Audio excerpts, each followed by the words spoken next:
Hello and welcome to Life Lessons with Dr. Cunningham, where who you are matters more than what you do. And we are here today to discuss a very important topic. It's a topic that I know that's very important to my guest who I'm about to introduce, but also to myself, who has had this experience for about 12 and a half years, celebrated this year. And that is the choice to be celibate. And so, per WebMD, celibacy is the practice of not having sex, but not everyone defines celibacy the same way. That means that some people may abstain from sexual contact, including kissing and holding hands and everything. They literally just stop cold turkey everything. I don't know how. Lord Jesus. No, I agree with what they're saying, but let me just stick to the definitions. But others only refrain from sexual intercourse.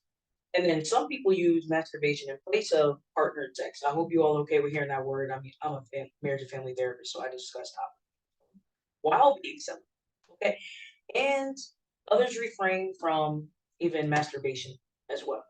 So today's guest, Anna Danae, is a full-time entrepreneur. Growing up, she had a love for all things performing arts. Not only was she introduced to dancing, modeling, acting, and singing since the age of 2, but by the time she was 7, she was playing the violin, flute, and piano. Anna attended a performing arts middle school, and after graduating, she attended a performing arts high school as a dance major. During this time, she was introduced to the world of pageants. And then after winning the first pageant she participated in, she started to venture into modeling industry. She was the youngest model, blazing the stages of NYFW, BKFW, JCFW, and more. And everyone wanted to see more of her presence. And please make sure that you subscribe, like, and add comments. And if y'all want to see her presence more, even after today's discussion, we're gonna make sure we have it back again. And this opened acting opportunities for her. You're a Good Man, Charlie Brown, live music, Chris Rock's Top 5, Mysteries of Laura, and more. These gigs were taking up her nights while she was student athlete by day. Anna was able to obtain 3 high school records in track and field, which she still currently holds. This catapulted her into earning a scholarship to the University of New Haven. Here is where the world truly opened for Anna. She expanded her music career, was introduced to the world of network marketing. This was the start of her entrepreneurial journey, being the first person to achieve residual income in her family, and since 2018 has not worked a traditional job. Now, this woman, as busy as she is, she decided she made just a smidgen of time in her schedule to be here today on Life Lessons. So I'm just here to say, what's up, Anna?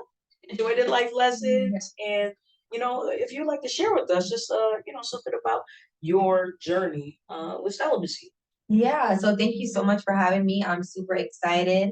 So I actually started my journey. It has been now 2 years, 2 years and a month. 2 years and a month that I've been on this journey, and I'm just super excited because for people my age, this is not something that's highly glorified. It's not something that people just are like gung ho about. So I'm just really excited to be on this journey and be one of the people to be an example of the benefits of being a part of being celibate. Yeah, I thank you so much for sharing that because literally, like, I was doing some research on celibacy, and there are a lot of individuals, especially like within our, generations, that if they're choosing or if they aren't celibate, it's by choice and not necessarily by force. And so, there are individuals who are at the same time defining what celibacy means, which is the reason why I kind of like jokingly said, like, I don't even know how they can do that because when you talk about celibacy, you tell me I'm on a date, I can't hold somebody's hand. Yeah, Like I'm an affection. If I actually like a right, guy, we on a date, I'm touching his shoulder, right. I'm touching his knee, something. Wrap your arms around me, See what I'm saying? give me Rub a his sister's hug. shoulder. So it's like, but to some people, that is breaking the rule of celibacy. So it's Yeah, like, I'm wondering for you, like, how you would like to, how you ventured through celibacy, like yeah. what your journey has been like, what constitutes as celibacy to you. So actually, can I repeat this right? And she's gonna add her recording as well. So we got 2 recordings at the same time. The more the merrier.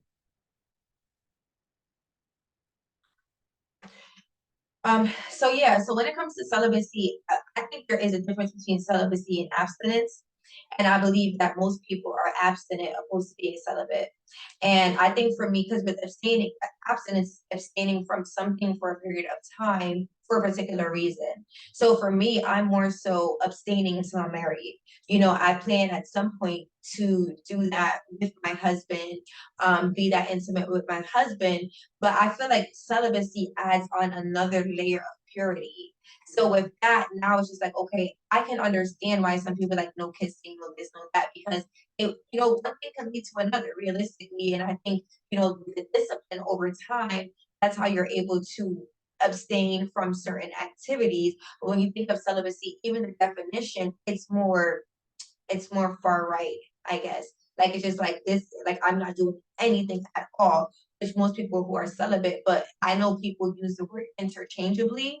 But for me, my journey, like definitely, I even know like some people like they don't want to be kissed either. Like if they're like and they're because that's just their journey. But for me, yeah, I altogether is just like I'm not gonna have sex. I'm not a masturbation person. Actually something I've never done. And I do know that's something that people struggle with a lot. I know like, people, try to switch it out for oral sex and stuff. I think that that's still a form of sex. So if you're doing that, in my opinion, you're not being abstinent or you're not being celibate. So, but I love how you started it off with the definition because with the definition, we see that this is what celibacy is. And I think a lot of times people want to put their own perspective of things, and it's just like, no, this is what it means. It's either you're doing it or you're not. If you say, okay, there's parts of I'm celibacy partially, I'm celibate partially, or I'm abstinent, kind of understand what you're doing. But I think when you know why you're doing it kind of clarifies and it doesn't have third lines. But for me, I abstain from all sexual activity. I prefer it to be that way because once again, I want to save myself for my husband. I completely agree, and would like to second that as far as abstaining from particular behaviors. Like even thinking about it in terms of touch and things of that nature. Like there have been times where I had interactions with people, and then I would say like, please, like don't even touch me. So I would tell them in Mm, advance, or even if they attempt to, because I already know myself and I'm aware of myself. Because mm, there have been times where it's like, no, I'm about to go to blah blah blah, and then my mind and my body will say, not today, George. Stay mm. home. So if you're gonna be celibate, you better stay home. You Yeah, know what I'm saying? yeah.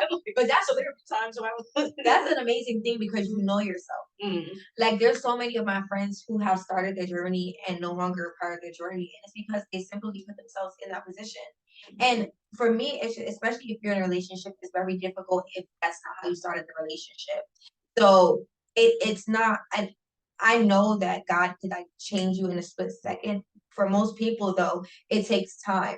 So maybe they stop having sex and they start doing other things, and then they stop doing that, and then over time, gradually, it's just like now they're not doing anything. But yeah, you got to know yourself.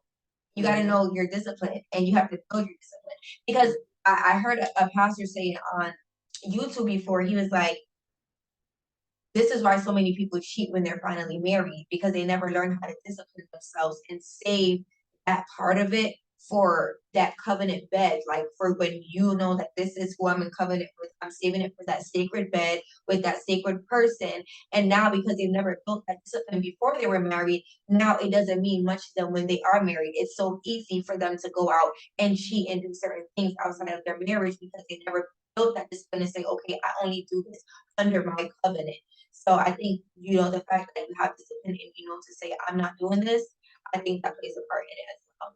yeah, I completely agree because for me, celibacy, with consideration of our journeys, and it could be that we started for different reasons, and we have similar belief systems, meaning we're both Christian. Mm-hmm. At the same time, thinking about celibacy from the standpoint of wanting to make sure that sex has a meaning to it, and I Mm-hmm. know I grew up with that perspective, but not from a stigmatized taboo perspective, but Mm-hmm. more so like sex is not only biological and social interaction between you and that person. Like Mm. it's spiritual. Like Woo. so it's something Mhm. that when you are connecting with someone, even physically, but at that particular space where they see all of you and can know all of you, that means that you're transferring what's positive as well as what's negative about their life experiences and about who they are.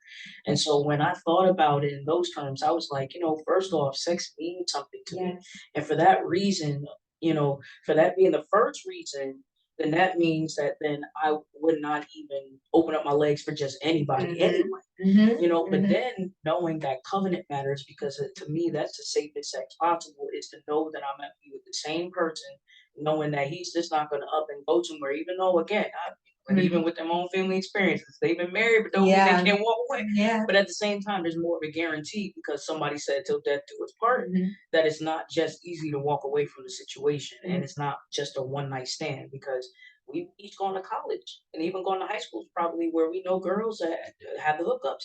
But I Mhm. also grew up playing sports just like you did. So it's Mhm. like I was hearing the stories, like the locker room discussions the guys were having because Mm. I was the girl that was the guy friend that had the guy friends. Yes. So they were telling me about the girls. I was like, for real, you did that with Susie last week. Ooh, Yo. not And I was Susie. like, bro, why you treat her like that? You know what I mean? So like Yeah. I was that girl. So Mhm. then to hear those stories, I was like, I refuse to be the hoe that's gonna be Mm. laying on my back for everybody to go with. You know what I'm Yes. saying? Like, Yes. and I'm not knocking any females who've had that experience. But what I'm saying is that, not only is it for the benefit of yourself to honor your body and who you are, but then it also allows other people to be able to have a level of honor and respect for you. Absolutely. Now, the part that I found interesting in my just some information or research from WebMD that they were addressing the benefits of Mhm. celibacy, and not only from like spiritual connection perspective, like as far as religiosity and spirituality and having a different connection to God, but then even from the standpoint of less stress. And so they were Yes. saying it's like people stressing because of being concerned about potentially STIs or even having to prepare to have sex. Like, you know Mm. what I mean? The idea of like, oh, what am I gonna do? It's gonna be like, is he gonna be okay with seeing me naked? Like, you know what I mean? Because all of Mm. us have our vulnerabilities as Yes. far as, when, if in that particular position. But then the other part was the fact that the mind can focus. Mm. Now, this is the discussion we can have because from the perspective of the research that I saw, it was saying that focus had to do with allowing one's mind to not have to focus on sex itself. Now, through Mm. my 12 and a half years of celibacy, I've been on all the ends of the spectrum, so to speak. Meaning, there are times because I was celibate, and if I was in one of those modes, where I call it being froggy, then Mm. my mind was on it. Yes. Yes. But then there's Distracted. yeah, but then there were some times when because of being celibate and then because of having that extra energy, I was so focused on my goals. Mhm. But do you get what I'm saying? So it's like, Mm. so I'm wondering if, from your perspective, what your thoughts are about, that increased focus and what that means to you while being celibate. Yeah, so honestly, there's so much that comes with it, and it's not just not having sex. Like you said, that focus that you get because you're not, oh, I gotta worry about this, or I gotta worry about the vulnerability of it. You can worry about yourself. You can worry about your goals. Now, I will say this: I've heard people say that after sex, especially men, that they become more focused Mm, after they like ejaculate, they become more mhm, focused. mm. And I think scientifically that it's supposed to be like that. For men, it's a little different. Like, well, that's the reason why they have what they call like literally blue balls for men, and not that they necessarily can't have blue balls, but meaning that if a man, because that's the reason why I always say, like, we're able to think more clearly when Mhm, our blood is circulating to our brain mm, rather than to our lower extremities, mhm, because literally, men when they become hard, then most of their blood is flowing to that mm, area in order mm, to prepare them to make a child. but And so also if too, they're up, then if they need to release it before essentially before they go soft again. So, yeah, yeah, but I've also heard men that practice, I think it's called semen retention. yeah. Mhm. And I think there's benefits of that as well too, as far as the brain functionality and focus. So I know there are different things, but for me, personally, like one, like I said, I am not married, so I don't have to focus about or focus on being someone that I'm worried about. And once again, it can happen in marriage as well too, but I don't have to focus like, okay, I'm giving this person my body, they might be giving their body to someone else, or I have to worry about this person and what they're doing and how they're doing it. I don't have to worry about that because it's like I'm not giving myself that or giving myself to that person. Just like you mentioned about having to worry about catching STIs or even pregnancies. I mean, pregnancy, women will tell you pregnancy scares is one of the biggest things. They're like, I'm not trying to worry about that. But you wouldn't have to worry about that if you weren't having sex. You know what I'm saying? So the focus of it, you can focus on your goals, you can focus, and I'm not saying you can't do that if you are sexually active, but when that's one less thing to worry about. Yes, your focus can be towards something else that's more beneficial to you. Right, I completely agree with what you're saying, and I just want to make sure that I return to a point that you were making as well, specifically regarding the guy, because it's kind of twofold. Meaning, I look at things from a duality perspective. Meaning, I understand the humanity, but then I also do believe that there's spirituality that can usurp, or literally the spirit man can usurp the natural. So Hold on one there's second. I didn't realize this is not catchy. But it's a no, catchy it's okay. too. So then it's literally to be able to address the nature of or the natural of a person, meaning our all of our senses. And our senses are sensual, meaning like even from a perspective of whether it has to do with everyday life or sex, meaning to taste, to smell, to hear, to touch, like all of that is connected to it, Yes. but that's a part of the human experience. So then being aware of those, what it is that you feel or you emote allows you to be aware of your connection to other people, how an environment makes you feel to determine whether it's dangerous or if it's a safe environment. But then at the same time, there is the spirituality side, which is the principle side that's connected to God to say, all right, I recognize what I'm feeling. At the same time, this is what my standard is, so I can follow through with it. But then there are practices, and the reason why I wanted to pause for a second to mention it is because it's that when I thought about what you were saying and then your response, which I thought was great that you responded, is that the American culture focuses a lot on what it is that we experience as humans In the physical. in the physical. And so the thing is that there are certain methods and practices that happen in other parts of the world, like Eastern Hemisphere of the world, that focus a lot on meditation. And that's the reason why I like what you're mentioning, because I've done studies, and even though a lot of what is over in the Eastern Hemisphere of the world, as far as meditation, was brought over to the United States and commercialized and used for sex practices, but it's not necessarily from the perspective of for the sex act itself. Yes. It's more so for the discipline of the human body. Yes. So, for example, like even Tantra, like when people think of Tantra, which is a part of what you were talking about, the semen retention, there literally are practices where men have such control over their minds that they can physically control if they're going to ejaculate. Yes. But then that also means that they have physical control over their ability to express their sexual act, which means that they can be celibate because they have control through their mind. Because now, again, the way that our anatomy works is different. At the same time, what I can say, as far as ANP, which is anatomy and physiology, that essentially a female genitalia region is an inverted version of what a guy has. So essentially, a female's ovaries are a man's testicles, and then what she has as her womb is what would have been the penis. You know what I'm saying? So it's like there's certain things that are similar as far as what we experience, even though a man externally, you can tell when he's aroused, even though you can't tell when a woman is. But we technically, you know, have stiffness the way a man would have stiffness, but it's just different. In a different way. Correct. Yeah. So excuse me for that. If I'm going into detail, but I just discuss with y'all. But make it plain. Right, exactly. But the reason why I'm mentioning it is because, and I think we share this similar experience where we both worked with adolescents and done a lot of talks and discussions about real life and about this stuff. And so it's like some of what we have in our minds about what is supposed to happen is because it's a part of the dominant narrative. It's a part of this discourse that says in our society, this is the way it's supposed to be. Like guys are supposed to just explore, and then when he has that feeling, he's supposed to just go and have sex with a girl, and then that makes him a man. Or for some of the narratives of females is like, well, you old enough, go ahead and experience it, and if you want to keep the man, you're going to have to do something. Right.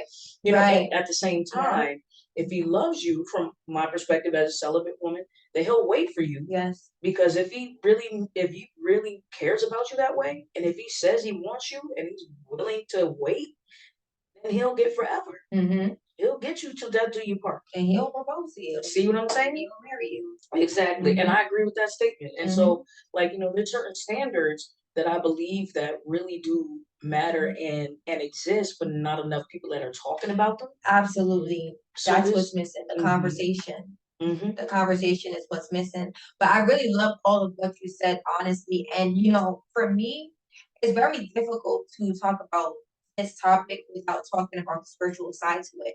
Because like the word says, as it is in the natural, so it is in the spiritual. So people like and people forget God created everything.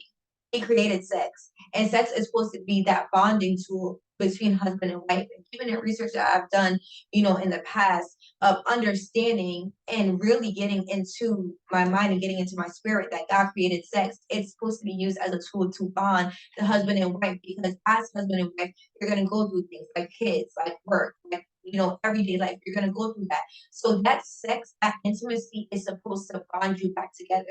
The problem now is that when you have sex with too many people, you're continuously bonding yourself with those other people. So every time you're bonding, detaching, and that's why by a certain point, a lot of people find it very difficult to bond with a person because they've bonded and detached themselves so many times. So it's like almost like if you put glue on your hand. I always use it. It's like you put glue on your hand, and when you first put your hand together, the first time it's harder to separate it. But then the more you do it, it becomes easier and easier and easier to separate.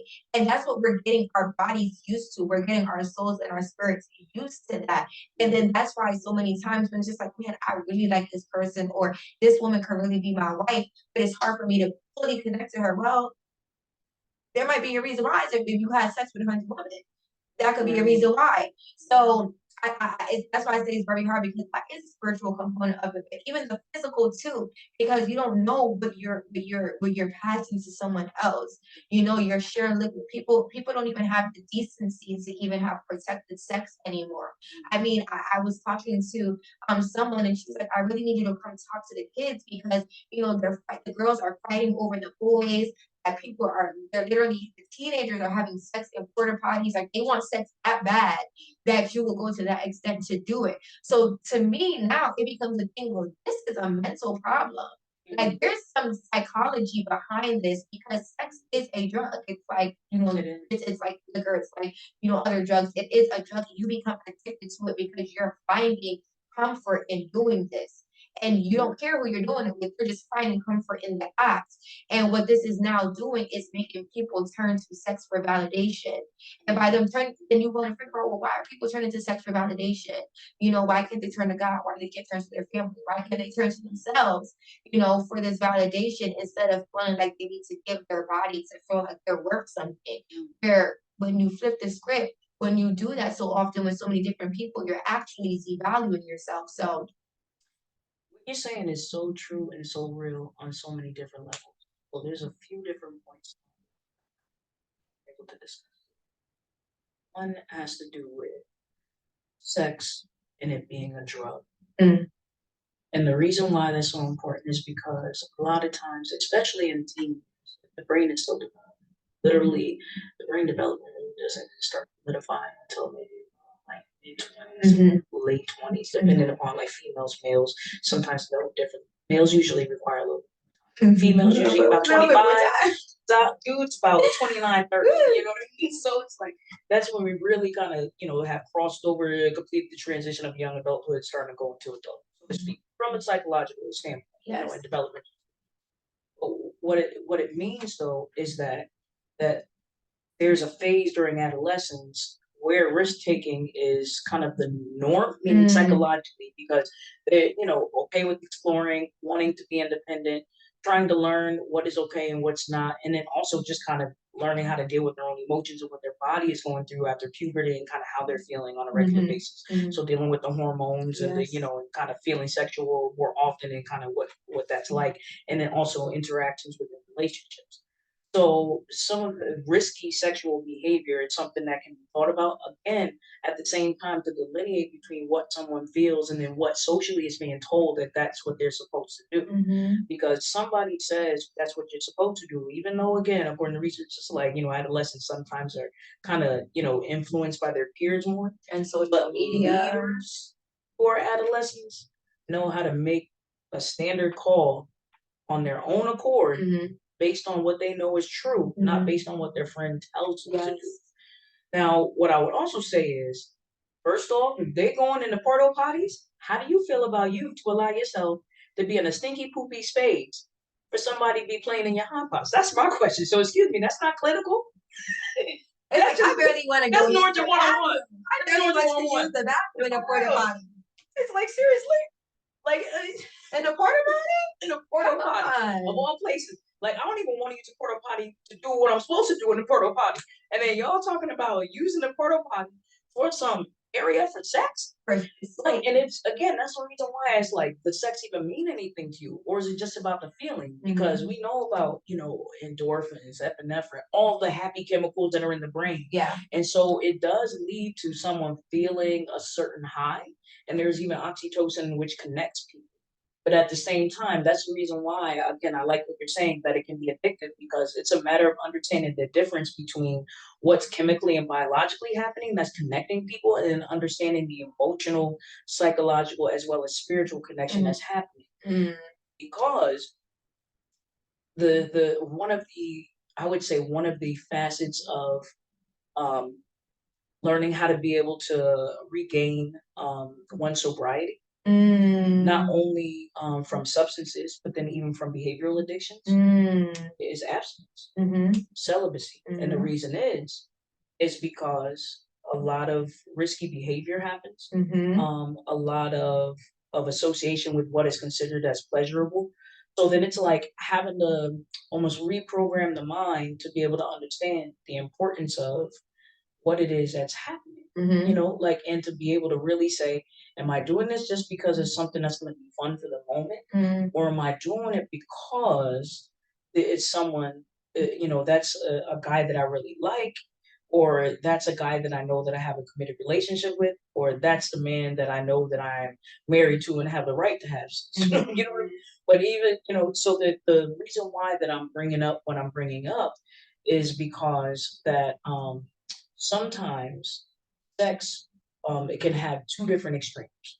Whether it's someone that'll be hyposexual, Mm. now that literally means not wanting to at all, or going to the other extreme. And I'm not saying that it's bad, meaning but there are individuals that understand when you're celibate, it doesn't necessarily mean that you aren't planning for the future. Just like we're saying, like one day we want to get married, but we understand the reason why we're celibate. Does Mhm. that make sense? Which is Mhm. the choice of being celibate, Mhm. rather than just being like, "Nah, just don't anyone ever touch me ever." Because then Right. that's still a concern too, that would Yes. need to be addressed. Yes. But then the other extreme is wanting to just connect for the sake of just being with somebody and then just doing having sex. And Yeah. then so that's hypersexualized, and usually that's connected to people.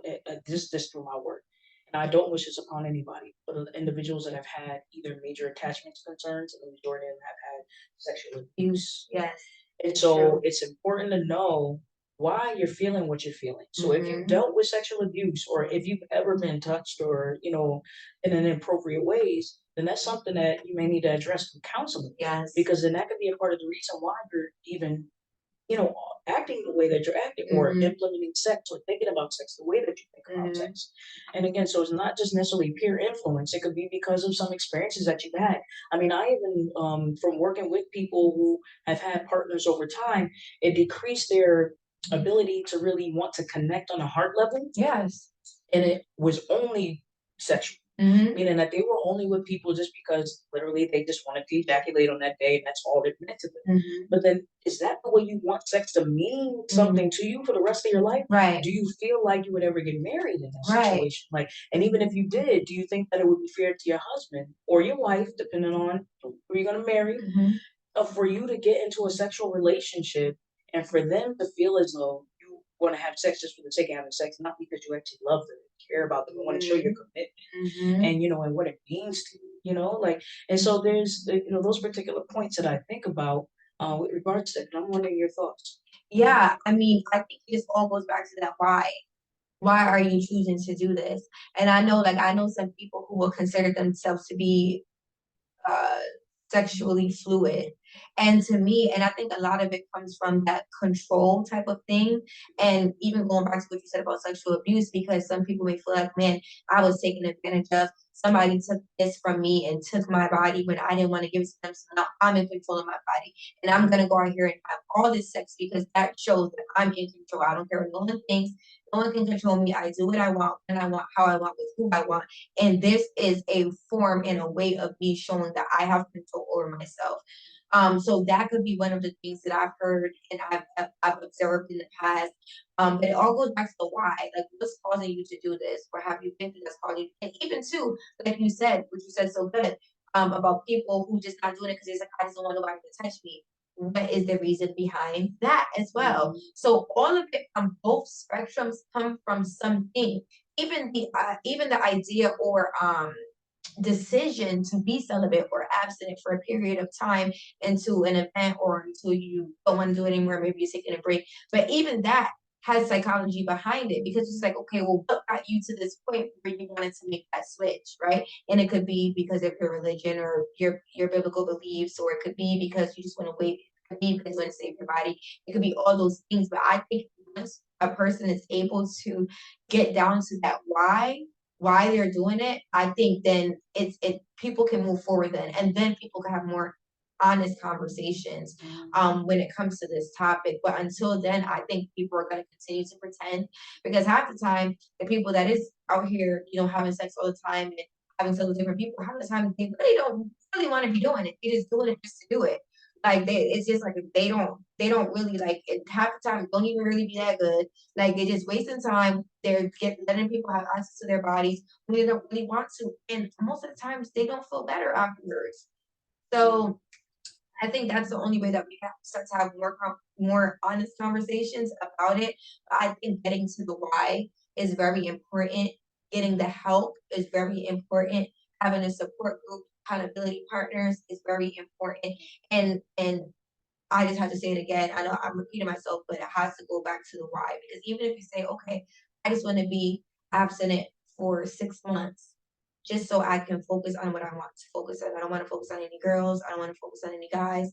I have goals that I need to accomplish, and being entangled with someone, giving my body to someone, because, you know, it's different now. It's different than back when I was in high school and college, where people actually would try to court you and get you to wanting to have sex. And now it's just like Instagram, oh, like let's link up and you having sex that first time. Those sneaky Yeah, links. them sneaky links and Netflix and chills and all that. No. So but now it's so but what I'm saying is, for some people, it's just like in their mind, it's just like, yeah, I want to have sex with this guy, but do I want to have to actually go on all these dates with him and stuff before I actually give it up? Or God might say, do I really want to spend my money on this girl, buying her flowers, buying her gifts just so I can have sex with her? Like, Mm. it's like the motivation behind it, all of it is Because just, it sounds like what you're saying is like, people thinking about sex more from the standpoint of using it as like a carrot, so to speak, or like a bargaining chip, yes, rather than it being something that should be treasured and seen as, you know, an opportunity to express almost kind of like the pinnacle of connection and intimacy between two. mm-hmm, And I always say it from this particular standpoint, but I work with like adolescents and adults and then, even married couples too, mm-hmm, because, sometimes even in marriages, people get to a point where sex isn't the same. And so it's like, how do they get to a point of intimacy? And I always say that intimacy and making love happens before you even touch each other. mm-hmm, And so it's like, mm-hmm, are you able to touch their heart? Are you able to touch their mind?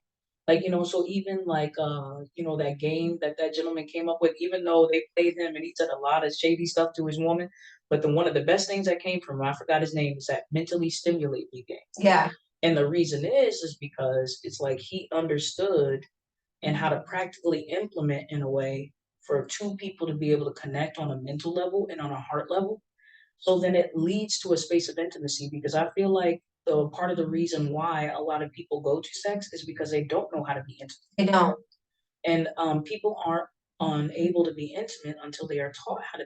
Mm-hmm, And if they did not grow up in a household where intimacy was present, where they knew how to connect from heart to heart, then it's tough for them to. mm-hmm, And in our field, we call it being securely attached. And a secure attachment is something that's felt. So that even if a person is not in your presence, and it starts off within your own family of origin, usually from childhood or as a baby, between the parent, the primary caretaker, and the child. And that means a child, True. when they are in the presence of their parent and their parent isn't there, at first they kind of miss them, like, where they go? I don't see them. But then after they get to a certain age, like for example, when they start going to preschool, when they're going to kindergarten, they still have a sense of security because they know there's someone in their life that's connected to them, that loves them, and wants the best for them. So they're still connected, even if they don't see each other. Right. So let's talk about it from the standpoint of the analogy of the string between two hearts. Is that when you truly have intimacy, Like that. is that there's a string between your heart and the other person. So they'll feel it. And when you're going through something, you don't even have to say nothing. They just be feel like, what's wrong with you? what's going on? I And feel so it. it's like there's conversation that Yes. happens, there's that endless, discussion. And sometimes the conversation is nonverbal, but there's a sense of knowing that that person is there and on your side, literally, and in your corner, and that you don't have to worry about you being alone. And so there's a sense of, even if there's a lot going on in my world, I know that there's someone in my life Yes. that is here for me. But then also when you start adding the spiritual part to it, which is, understanding and knowing that even if there isn't a person, that God is still there for you, and his love is endless. And so knowing that his love is endless helps us to recognize and to know that we are never ever in a situation without love. Yes. Especially when you know who your creator is. Okay. And then he already knew in advance what situation that you were going to be dealing with. And so he already knew what you needed in order to be able to get through it. Right. And then also that you were going to be okay while going through it. And that he already provided a doorway to be able to get through it, maybe a little more swiftly. Or even when you put yourself in precarious situations, he'll give you a way to escape it. Yes. It's true. No, it's true. It's true. Because everything you're saying is right. And I want to backtrack a little bit because something you said. People have to understand intimacy and sex is not the same thing. And I believe that you can have intimacy with a person without ever being sexual, without even being physical.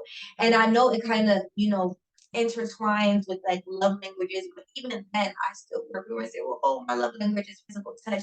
But I still feel like there could be a level of intimacy without even touching, without kissing, without holding hands. That is added, and that I feel like that is a byproduct of the intimacy that you already have. But can you mentally stimulate me? You get what I'm saying? Can we have conversations? One thing I love to do is travel. Can I travel with you? Can I learn new things with you? Can I tell you things that I've been through? Can I tell you my fears? Can I tell you what I actually love, my biggest dreams and my goal? I feel like even all of that is a sense of intimacy, vulnerability. And can you be trusted with having and holding that information? Because come on, because then you can't trust somebody, but you're bringing sex into the situation. So that again, that what she's saying is valid because that could be a red flag. Meaning, like, if you see red flags of, I don't even know if I could trust this person. They not only in my face, but they in like 5 other girls' faces and dealing with you at the same time, and you're willing to give up your body when you don't even know if you could trust them to be with your friends. Then why is it that you're willing to give up what should be treasured and be a priceless treasure to someone that you don't even know if you could trust with information that they have about you, or you can trust them around your friends? You know what I'm saying? Like, and so I think what you're bringing up is very valid, and just wanted to make sure that I, want to make sure that Anna's okay. You okay, Anna? Yes, yeah. Okay. We speaking some facts, and we don't want to hear this. But make sure we stop her before a water break real quick. I was gonna keep going, but I was like, hold on, she's still coughing. Let me make sure that she's okay. And the eyelashes are on point. I see.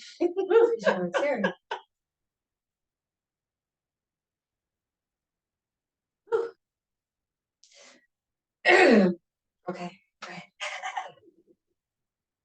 Yeah, but it's the truth. Like, so trust is a major part of intimacy. So, I think that's the reason why it's important that we're discussing even how we define what intimacy is, and then what can't even lead up to sex. Meaning that the order in which things happen.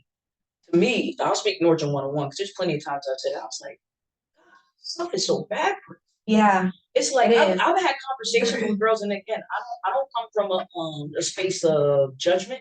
It's more so like I want to understand, just like you said, like help me to understand why. Like, how did you get to that particular frame of reference or that Yes. mindset regarding sex? Because there was one girl one time that had sat down and had a conversation with me, and it was a friend, and then she was like, "Marja, like, am I making it wait too long, honey? It's about a month." And I said, "A month? Um, Can you please explain to me how you got to a month, girl? Can you tell me why? How did you get to that as the frame, but that time frame? you know, it all goes back to what is your reasoning. Right. You get what I'm saying? I would encourage everyone to work to wait until marriage. However, That's my statement. even if a person, because some women have always had sex with men after the first date. So for them, it might be like, man, waiting a month is a long time for me. I'm not used to this. And once they see, okay, I can wait a month, I can actually, because that's another thing too. A lot of people think they cannot date a person without having sex with them, which is so crazy to me. But I don't, I'm not out here in this dating world.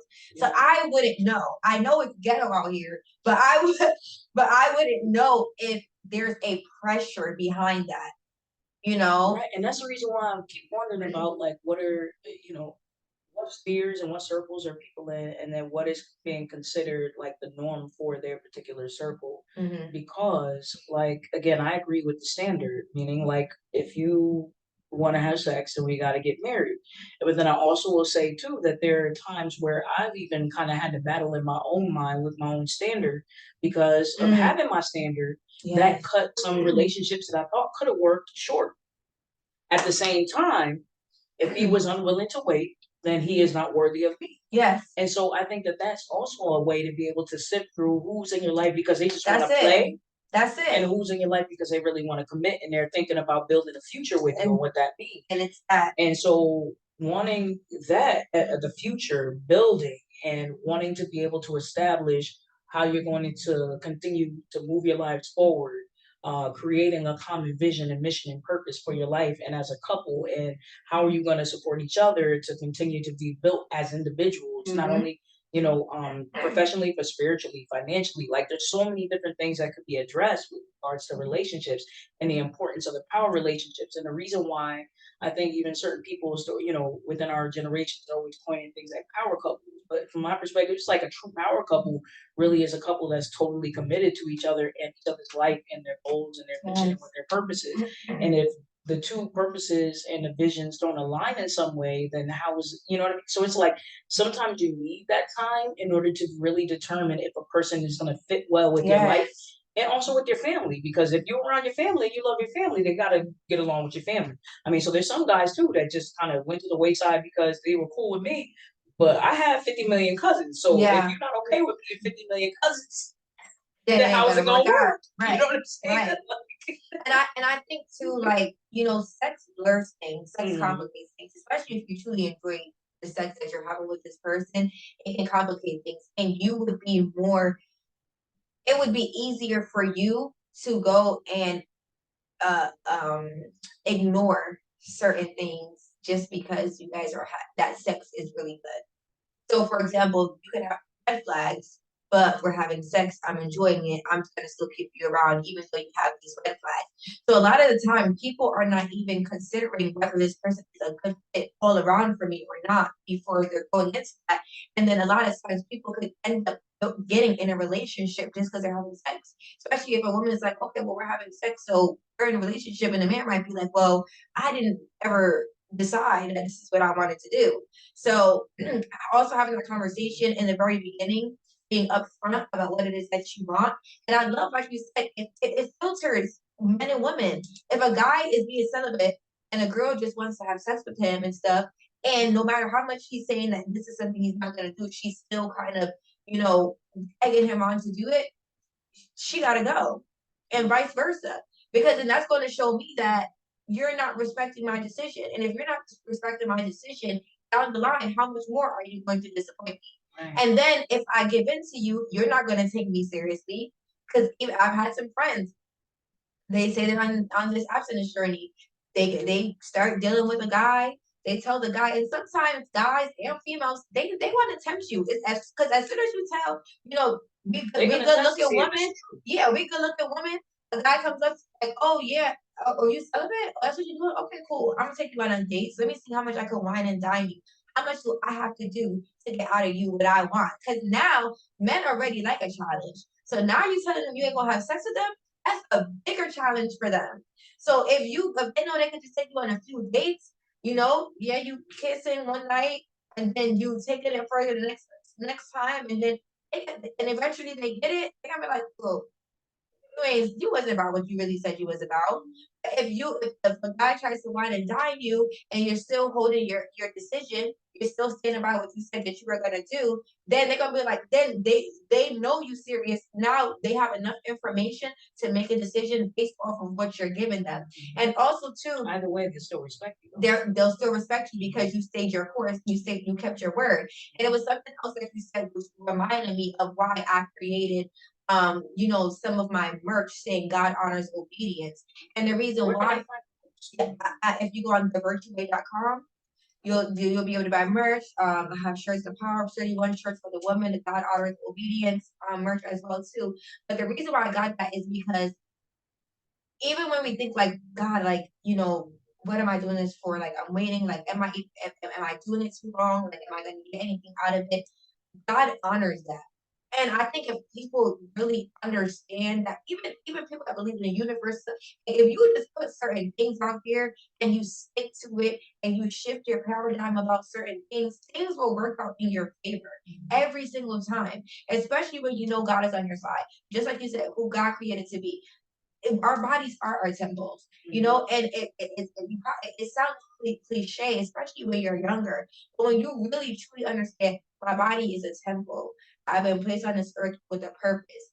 There may be someone out there who matches my purpose because I truly believe not everybody's meant to be married, but that may not be their purpose, and that may not be their assignment. However, for the people that God has destined to be married, there's somebody out there who He's going to allow their purpose to align with your purpose of why He put you on this earth. So it doesn't have to be like this big. And I think as time goes along, especially on this journey, people will realize at some point, like, I know it's going to work out exactly how it's supposed to work out. I know that if I'm doing this, especially if I'm doing this for God and what He wants for my life, I have in Pastor said it's a new era. Like the reward is going to come. It might take time, but the reward is going to come. So I think if people just hold fast to that and don't get weary in their well doing, that reward is going to come. And you least expect it is going to come. So right, it's true, you know, and I completely believe that. And then I also want to make sure that I encourage, just from the perspective of being a career and also, you know, witnessing a lot of marriages, that it is possible for you to be able to keep yourself and also to be clean and be curvy and still get married. mm, I mean, because sometimes there's certain social stigmas about what a girl is supposed to look like in order to be attractive, or what is deemed pretty or beautiful. But they're all beauty is and handsomeness is in all different shapes, sizes, and colors. Okay? absolutely. And there's something for everyone. Mhm. Otherwise, if you know, and I don't want to take a turn like this to make because I don't want to pervert it, but there's a reason why BBL porn is quite popular. And that's because it has to do with big men or BBWs, excuse me. They call them BBWs. But there's a reason why there's a market for it, because there are people that find different sized people be attractive as well. So the reason why I'm saying that is because sometimes the stigma is that if one does not do something, then that is the only reason why that they would be able to, like a female, be able to get a man. And it's not true. You can keep yourself even if you're a curvy girl, and a man will marry you. Amen. And he will love you, and he will honor you, respect you. Amen. And so the thing is that, you know, I appreciate so much of what Anna has said, and I mean all of it, because it's a talking about honor, and it's talking about standard, and it's talking about what celibacy means to each and every one of us. And you know, the reality is that the more we have these conversations, the less we make sex taboo or something that's like, you know, this drug that needs to be chased for the high, Mm, and seeing it for what it is. Now, again, everyone may describe it differently, and so, we have our particular viewpoint and we have a frame of reference because of our belief system. But I also agree with what Anna said is that there are certain just universal laws that have to do with even sex itself. mhm. And so I have a question for us to kind of start, drawing to a close for the discussion for today is, Anna, from your perspective, say if you're working with someone that doesn't even believe in God, not a Christian, at the same time wanting to explain to them the importance of celibacy, like what would be like maybe your top three reasons, especially if they're the person that's kind of like, you can't convince me otherwise. And it's like I ain't even trying to hear you. You know what I mean? Like I'ma just do what I do. Like, whoever it is, in their perspective, what would you say to them? Well, if you're asking for my top three, the first thing would be how you do anything is how you do everything. And if you learn to have discipline, because sex is one of the hardest things to curb your appetite with, your sexual desire. And it's made like that purposely. That's why on TV they push sex. In music, they push sex. On social media, they push sex. It's all for a reason. So I would tell them the first thing is your discipline for you, discipline yourself so that when it's time for you to go out there and get a job, you won't be late for your job so that you can stay in bed and have sex with a woman. Next thing you know, you're losing your job, or you're married and you have never learned how to discipline yourself. Now you cannot be faithful in your marriage. So building that discipline so that you could just build up that discipline muscle so that you could be able to take that in every other area of your life. The second thing would be so that you can start to build valuable, holistic relationship. When you're able to see people beyond sexual and your attraction to them, you will see that you're able to build very good, holistic relationships. A lot of times, especially I hear it from men a lot, that they regret having certain type of intimate or sexual relationships with certain women because once that relationship is messed up, now they don't have any relationship with that woman. That woman could have been a good friend or a good business partner or something like that. So by doing that, I would say you're starting to build more holistic relationships. Now you can be around women or you could be around men and they're not worried about you trying to get in their pants. They're not worried about you trying to be intimate with them. And you will start to see how much more valuable relationships that you can have when you can off the bat you can say, listen, I'm not interested in this with you. I'm just interested in having a different type of relationship with you, an organic one with you. If something happens down the line, cool, but I've built this type of relationship with you. And the third thing is, I would say, challenge yourself. Do it just as a challenge to yourself. See if you can actually commit to something and not be pressured by the societal norms, right? Not being pressured by societal norms, and see how you can do something that's different than what other people are doing, you know? So you're able to have conversations with people and you start to see, okay, why? Learn something new about yourself. Why was I doing it? If you start to get these desires, figure out what are you doing in this moment that's giving you desires. Peel that layer back. Start to peel that layer back and see what brought me to this point. And those will be like probably the top three things that I would probably have or say to someone if their reasoning isn't their beliefs, their biblical beliefs or anything like that. It would probably be those three things. Right. Thank you so much for sharing. So then how can people get in contact with you? I know you shared the website for your merch, but say for example, you do a lot of speaking engagements. How can people contact you to speak for? Yeah, so what you can do is you can shoot me an email, theannadene@gmail.com, or you can head over to my Instagram, the Virtue, the VIRTUEWAY, the Virtue, and you can contact me there. Awesome. So you know what? I completely agree with what she shared. And I think Anna shared a lot of great information today. So what I'm gonna ask you all to do is to try to challenge yourself this week. Just 1 week. We just talking about 7 days, even if at least 5 of those 7 days. If you know that you've been active, 7 days of being celibate, to see what it's like. Like no sex. I would even say that I would include don't watch porn. Yes. Don't kiss and hug and things like that you would normally do, whether it's whether it's a situationship or a Mhm. relationship. Mhm. So make sure you speak to whoever your man or your woman is and say, look, I'm challenging myself for a week, no sex, and see how it goes. And see how you feel. Mhm. And even if you fall off the bandwagon, it's okay. Just jump back on the bandwagon once, even if you fall. Because there's no such thing as a perfect person. Mhm. But what we can always do is challenge ourselves to always be a better version of ourselves. So I want to thank you so much for joining me today. Thank So glad you were able to be a So part. glad to be And I'm here. so glad you all joined and viewed today our discussion on life lessons with Dr. Cunningham. And until next time, y'all have a great one. Bye.